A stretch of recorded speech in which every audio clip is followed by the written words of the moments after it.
table. When the ball is hit, it moves to a certain distance and slowly comes to halt. How and why does this happen? Let's start the lesson and find answers to such questions. Objectives. At the end of this lesson, you will be able to define friction, illustrate smooth and rough surfaces, describe the types of friction, discuss advantages and disadvantages of friction, illustrate the way to reduce or increase the friction. Let's take an example from daily life. While moving on a bicycle on the road, you pedal the bicycle and it moves on and on. When you stop pedaling, the bicycle slows down and gradually comes to a stop. Why does this happen? This actually happens because of friction. Friction is a force that is created whenever two surfaces move or try to move across each other. Friction always opposes the motion or attempted motion of one surface across another surface. The force which resists the motion of a body while moving on a surface is called friction. Friction is dependent on the texture of both surfaces.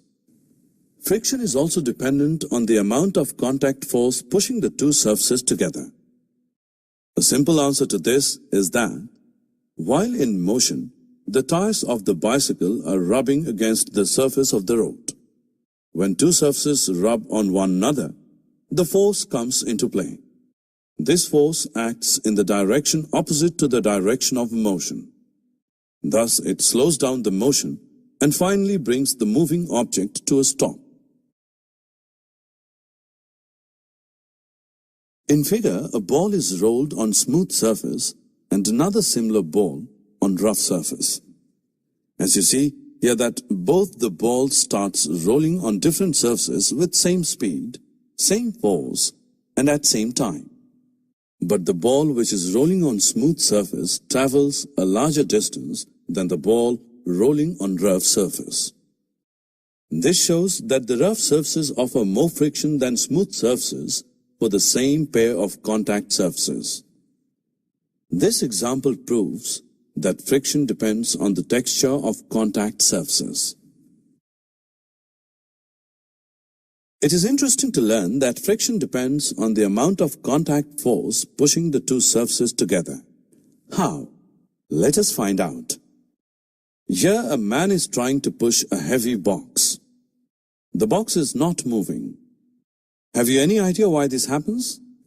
Well, when the box is pushed, the bottom of the box and the floor rub one another and friction comes into play, which resists the motion.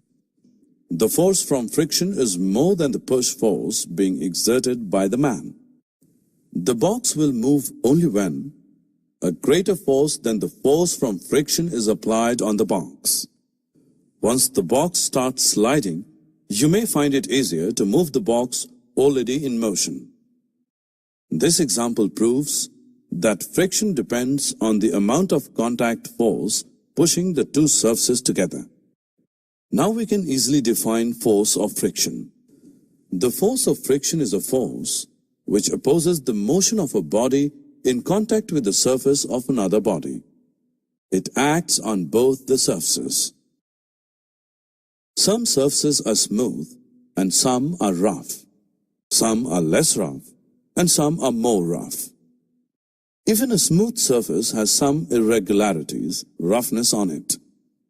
For example, when we try to move one sandpaper over the other, the movement is not smooth. That means there is friction due to the interlocking of rough surfaces.